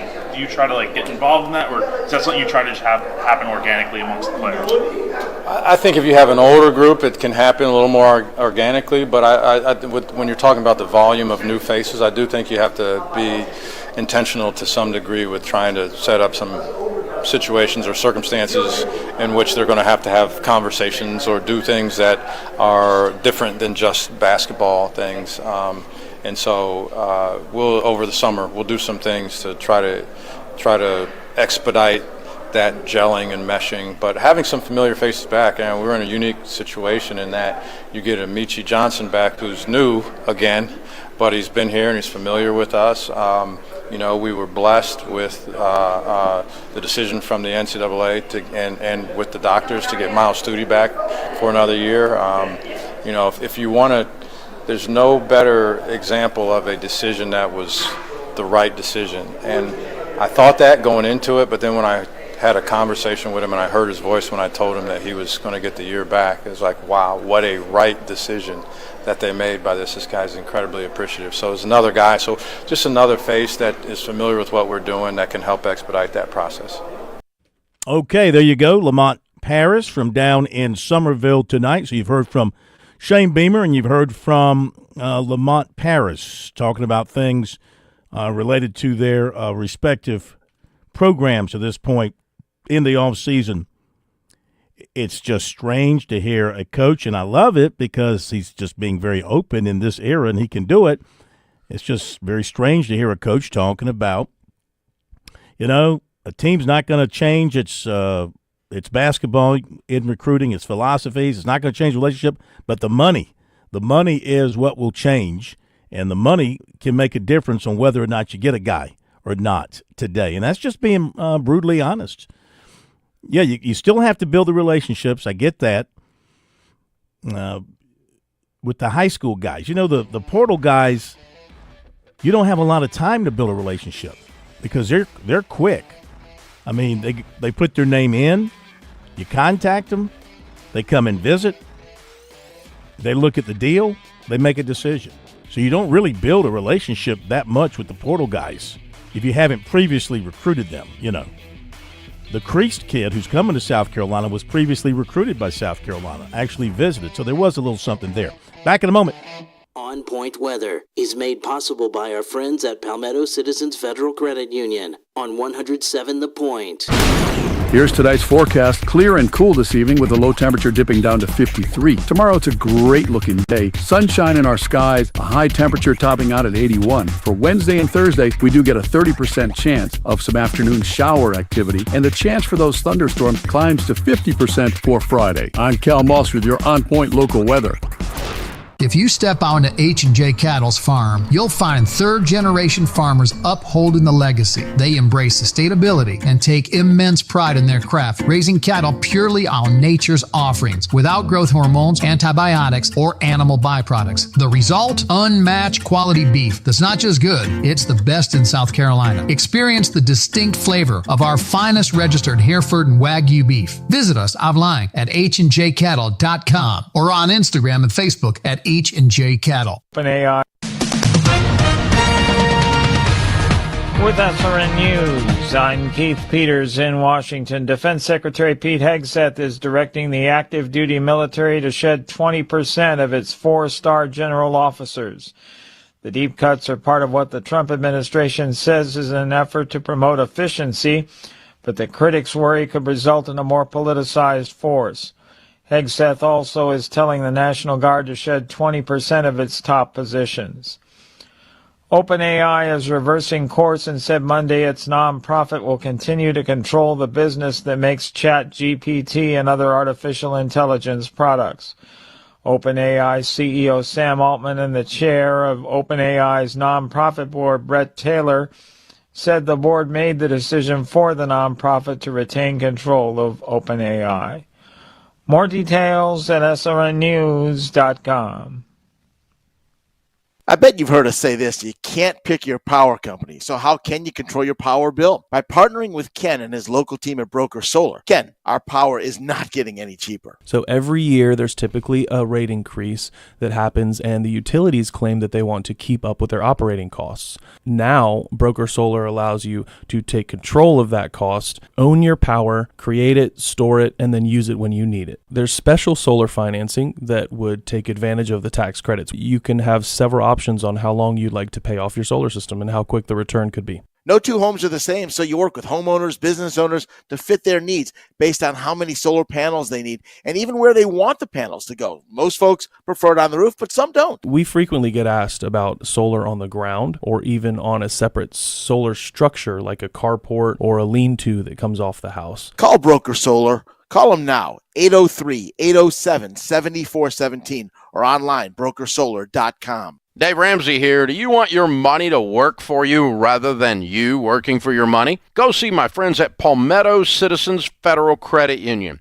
They're not a mega bank and have been serving the Midlands since 1936, offering good old-fashioned customer service and free services. They'll look out for your financial well-being. With 14 locations, check them out today at palmettocitizens.org. Federally insured by the NCUA. Want to hear my success story? I'm Fran Halloran, the money coach. I'm celebrating a decade of partnering with The Point. It's one of the best decisions I ever made. I've used The Point to significantly grow my small business. It started with a meeting with Kevin Cohen. Do you own a small business? Are you on a limited budget? No problem. Reach out to Kev at 563-8558. Get a customized plan and start your journey to business growth with The Point today. Success is one call away. Take the leap. Columbia, we need to talk. Some of these local roofers are not so local anymore. A private equity firm just swooped in, bought out some of our local roofing companies. While some of their websites might still say hometown service, their bank accounts now headquartered half a country away. At Bergen Roofing, they don't answer to some out-of-state investors. They answer to you, our neighbors. Bergen is still the same trusted, family-owned business that's been serving Columbia for years. Not some corporate-controlled outfit where the profits come before the people. Some of these private equity guys are also charging cancellation fees, have multiple pages of fine print legalese. Bergen doesn't need a cancellation fee because their work, their reputation, it speaks for itself. No hidden fees, no fine print, just honest work from a team that's been here for decades. Bergen Roofing, where your home, your money, and your trust stay right here in Columbia. Call Bergen, your neighborhood roofer, today. Locally, not some corporate office in a big city skyscraper. 798-ROOF. That's 798-ROOF.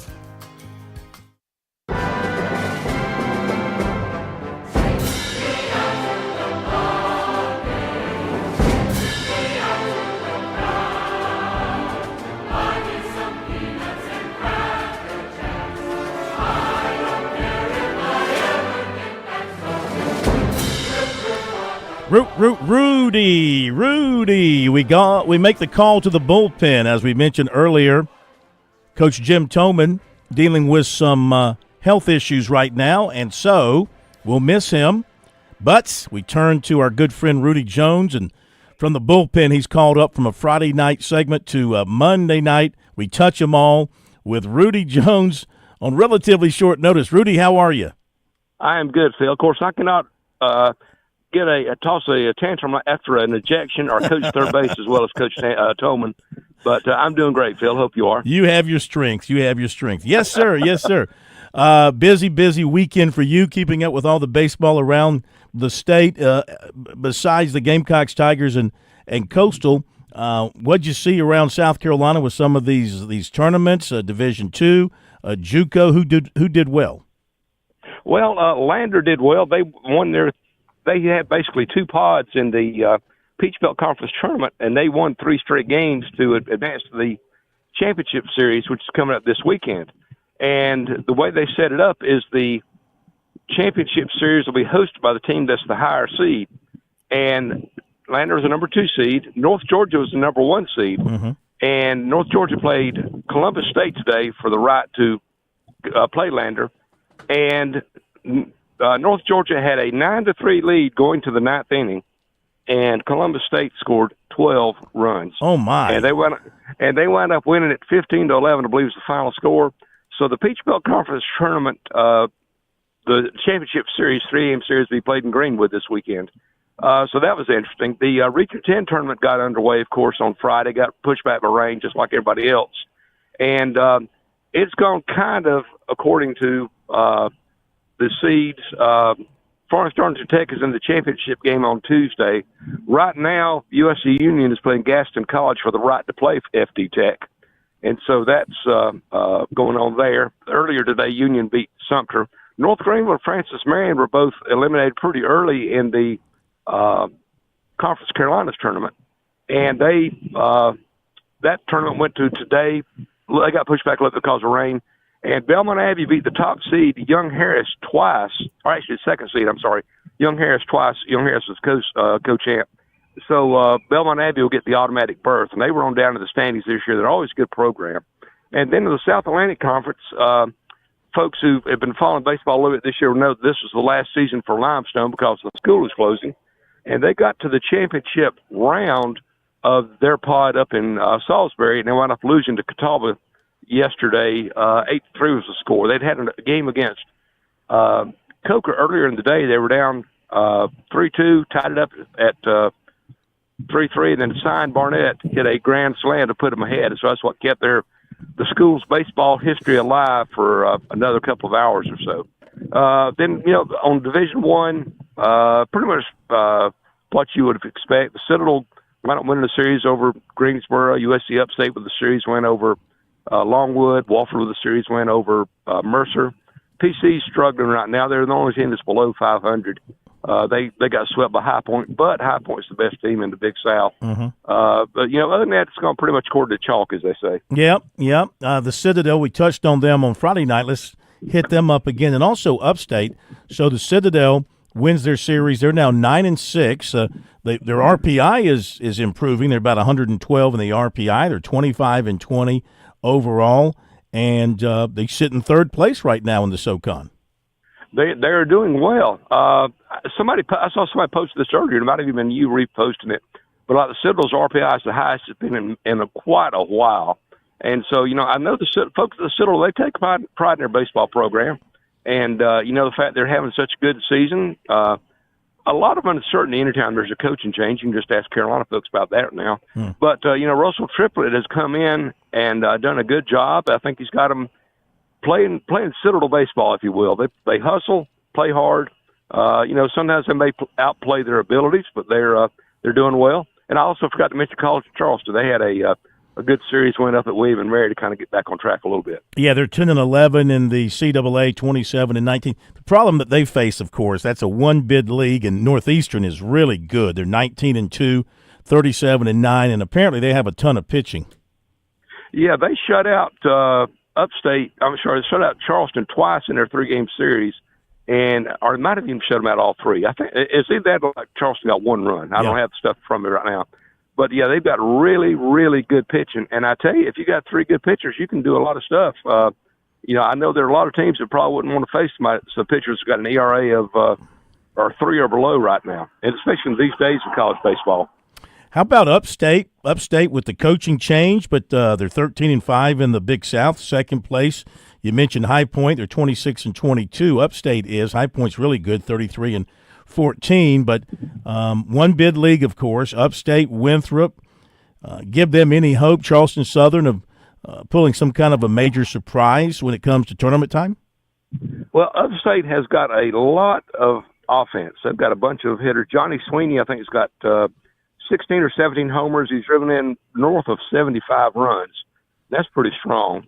They had one guy, Preston Lucas. Well, Sweeney drove in 7 runs on Saturday. Preston Lucas drove in 6 runs on Saturday and drove in 6 runs again on Sunday. So they can hit the ball. So, I think the question is going to be for them is if they can get enough pitching, just keep their offense close enough. And I think you're right. It's probably going to be a one-bid league. And, even if, say, somebody knocks off High Point, I don't know if High Point will get a shot as an at-large or not. They probably should the way they're playing. They're a very good team. But, yeah, it's going to be tough, but I think Winthrop's got a shot. Of course, Charleston Southern's playing well right now. They in line for their first win of the season since 1996. That's just hard to believe. Yeah. But it's a pretty good year for all the Big South teams except PC, which, again, I said is struggling of late. All right, big one tomorrow night down at Coastal. They sold that thing out. Coastal and Clemson. Coastal's 20-4, 37-11. I would say that this is a game that could have some postseason implications. Maybe more so for Coastal to get another win over Clemson as they want to solidify a regional hosting site. Certainly would go a long way for them if they can pull that off. Yeah, I think they're playing well. They have excellent pitching. With Riley Eichhoff, Dick Morrison, and Cameron Fluke, their 3 weekend starters are all pitching very, very well. They've got about 6 guys with ERAs under 4 coming out of the bullpen. Mm-hmm. I mean, that's unheard of these days. And, of course, I know that a lot of folks know who their pitching coach is Matt Williams, who was at South Carolina last year. And, I know also that Kevin Schnall, the new head coach, was a pitching coach. But, man, the Chanticleers have it going. And just shows you that, you get that right mixture. Pardon me, I'm standing outside. You get that right mixture of pitching coach and talent, or coach and talent, and a lot of good things can happen. I know Coastal's supposed to be good this year anyway, but I think they may have exceeded expectations so far. I think so. And it's a good program. I think so. Rudy, as always, man, we thank you. We'll do it again next Monday. We'll pass on the Friday segment, move it here on Monday, and continue on into the postseason here with all these teams. We appreciate it as always. Phil, thank you very much. Just PalmettoStateBaseball.com. That's all they need to know. That's it, PalmettoStateBaseball.com. I visit it every day, every night. Get a lot of great baseball information. Thank you, my friend. Thanks, Phil. Have a great one. You too, buddy. Let's hear from Paul Maneri. This is the post game from yesterday after the Gamecocks were, how did I word it in my headline? Chomped, romped, and stomped? Yeah, chomped, romped, and stomped by Florida. No other way, you can't sugarcoat it. No other way to put it. Here he is with a brief opening statement and then some questions. There's not really much to say in an opening statement. We just got beat by a better team today. Paul, you guys got a couple of series left, and then SEC tournament. Seems like winning that tournament's going to be the best path to the postseason. Just what do you say over these next 2 weeks to the guys? Do you start mentioning that already, or is it kind of the same approach? No, we're just take it one day at a time and just win as many games as we can. Hopefully play better than we did today. We just kind of got overmatched. 2 quick ones for you. Do you have an update on Bo Hollins? And then Blake Jackson obviously reaches base all 5 times in the first game, doesn't start the second game. What kind of went into that decision? Well, it was a left-handed pitcher. That's why he didn't start the second game. Bo's, I knew he was, he slid last week against Kentucky. And I knew the back of his knee was a little bit sore. I didn't think it was that extensive. I showed up to the park this morning, and evidently Bo told the trainer that he couldn't play. So that's it for that. At this point, after a series like this, with the record where it is, do you feel like there's any answers anywhere, or is it just kind of just got to keep putting your head down? Do you feel like you're close to figuring anything out, or is it just kind of what it is at this point? Yeah, just kind of got to keep playing and doing the best we can. I don't know what else to say. How do you go about keeping the players encouraged? Is it more challenging them, or is it more trying to find ways to motivate? John, I think you appeal to their pride, and they need to go out there every day and represent their university the best possible way. They can only do the best they can, and that every kid has to look himself in the mirror and know if he's really doing the best he can, and if they are, that's all you can do. What was your message to the team when you met with them after the game there? Oh, that would stay within the team. I'm sorry, Jack. Yeah. Just for you personally, long career, and you suffer through a day like today with everything that your team did poorly, walks, errors, left on base the entire series. That's got to be kind of stunning for somebody of your stature. Well, Thank you. I think that's a compliment. Yeah, believe me, for 40 years, every day hasn't been easy. So I've unfortunately have a lot of experience of some bad days, rough days. It's not about me. It's about the kids. I'm here for the kids, not for me. And, I just wish we'd have played better. The biggest thing, you are what you are. You're not going to make guys all of a sudden throw 98 miles an hour. You can't all of a sudden make guys hit the ball 450 feet. But we had some defensive lapses today, which I think is the most disappointing thing to me, because you can deal with whatever your so-called limitations are, but it's not that hard to field a ground ball. Those are things that any player should be able to do. So, yeah, it was just, in every aspect of the game, we just didn't play very well today. And consequently, we lost 2 games. You mentioned some defensive lapses today, and then you benched a couple of guys last week for defensive lapses. Do you feel like some of the guys are losing heart at this point, or what do you chalk it up to? Yeah, you mean why they made the errors? I don't know. I mean, Jordan Carrion's a really good defensive player. He made an error. It happens. Kazmar's made a lot of plays and gets a double play ball and didn't make the play. It's the way the game is sometimes. I wouldn't chalk it up to anything other than they didn't make the play at that particular moment. I don't know what else to say. All right, Paul Mainieri from his press conference yesterday.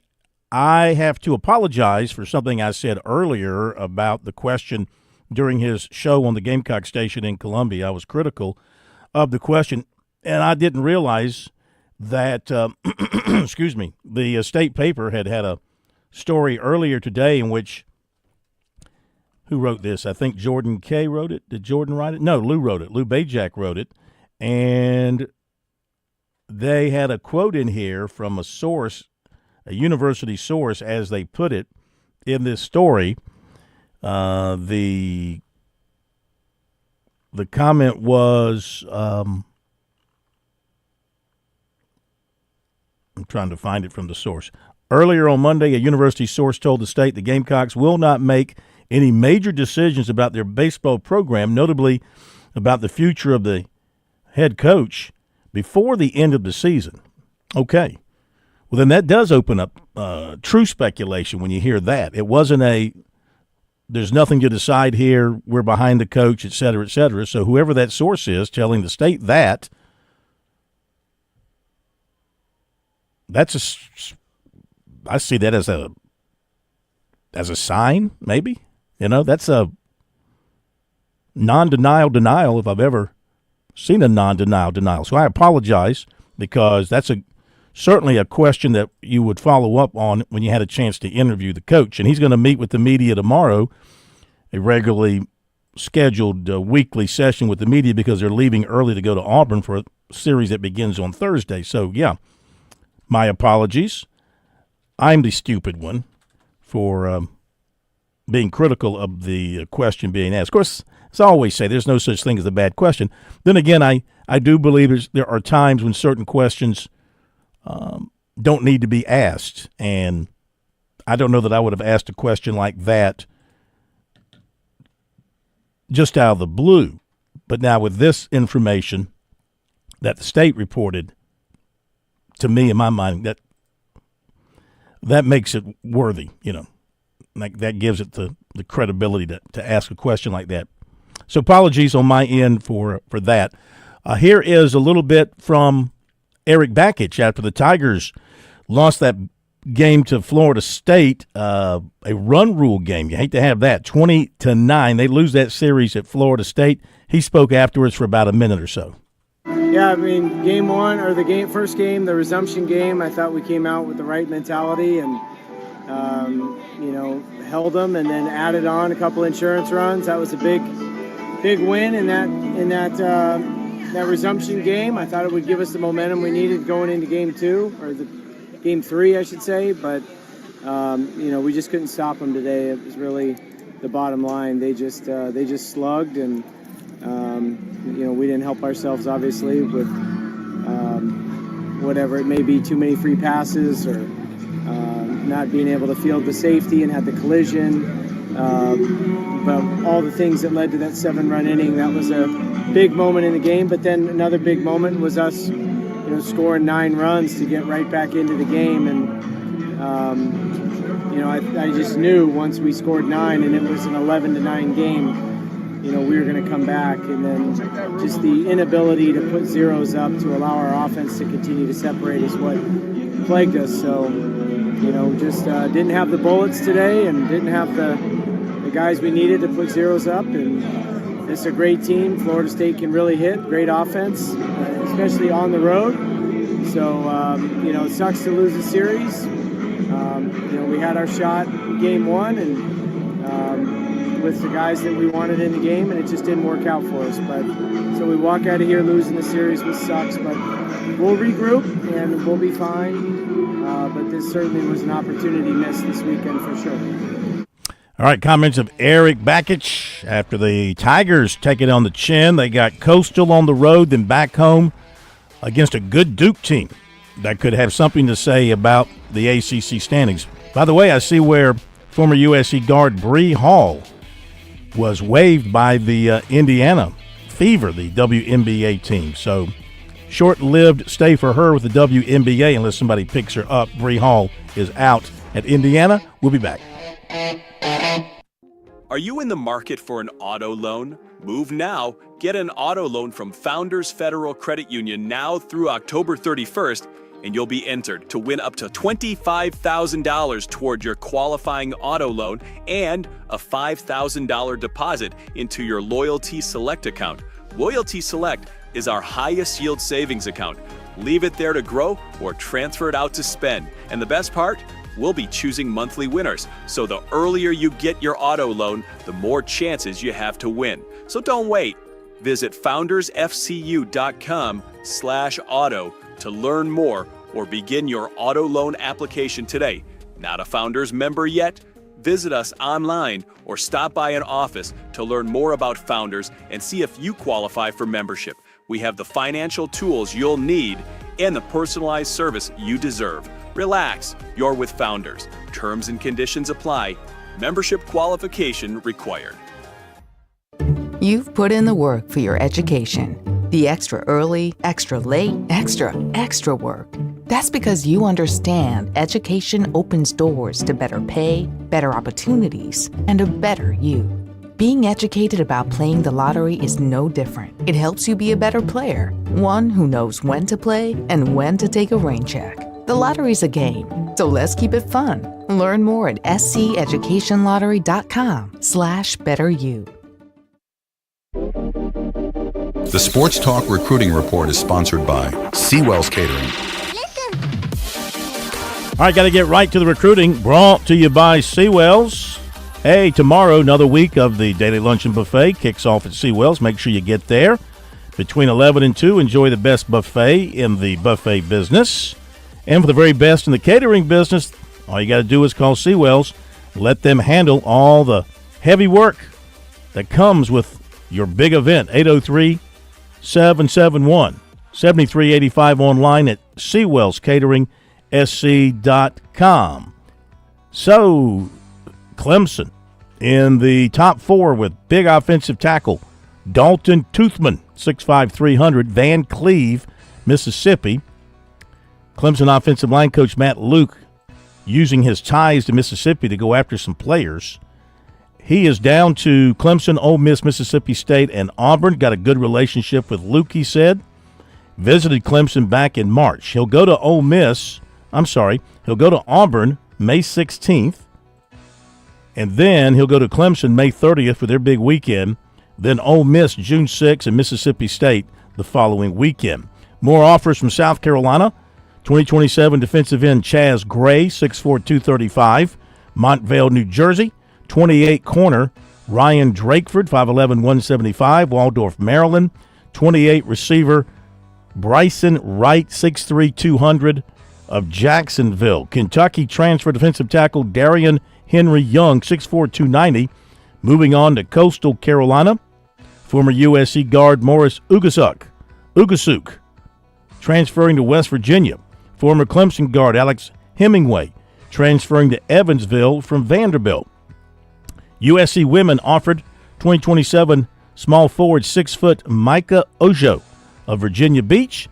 Baseball, USC got a commitment. We talk about recruiting. This must have been the guy that Paul Maneri mentioned last week. He was late getting to us for the Thursday gaggle because he said he had a big-time recruit. First baseman Caleb Hoover, 6'3", 215 of Grayson Junior College in Texas. This season he hit .339 with 16 home runs and 49 RBIs. So he commits to the Gamecocks. And there you go with the recruiting report for tonight. Some text messages. Our text line number is 803-900-4847. And, hey, Corn, I can't believe yesterday Bree Hall played the entire fourth quarter and scored 8 points. Thanks, Dave. Okay. Was that the Indiana game against Brazil? Is that what you're talking about? Not really paying attention to WNBA preseason or regular season for that matter. Now that Ray Tanner has stepped down, next message, as the AD, what do you think the odds are of him coming back out of retirement to coach baseball? I'd say those odds are about the same as me dunking a basketball from the floor, as in not happening. Roger from Woodruff, the South Carolina team is not a great team talent-wise, but no way should the team be 5-19. Baseball is one sport USC hung their hat on. It's like the experienced players aren't developing, which I think reflects on coaching. The fan base will not be back at the games till this gets turned around. They've checked out, predictably so. My confidence is through the floor that Maneri is the one that can do it. I've been following them since 75. I was 11 years old. The Florida series was a total embarrassment. Sad. Yeah, it's sad. But listen, I mean, there's no birthright that says, every year you're going to have a team that's going to go to Omaha or going to be a great team. We've seen great teams. Look what's happened to Mississippi State since they won the national championship. LSU had some down years between their championships. Look out west. When's the last time Southern Cal was, a factor in college baseball, or UCLA in a big time way? I think UCLA is pretty good this year. So I mean, it's not an automatic. It's not a given that you're going to be good every year. But I mean, you're exactly right. South Carolina should. They should be good enough to avoid these kind of seasons most years, to put it mildly. That'll do it. We'll pick it up tomorrow night.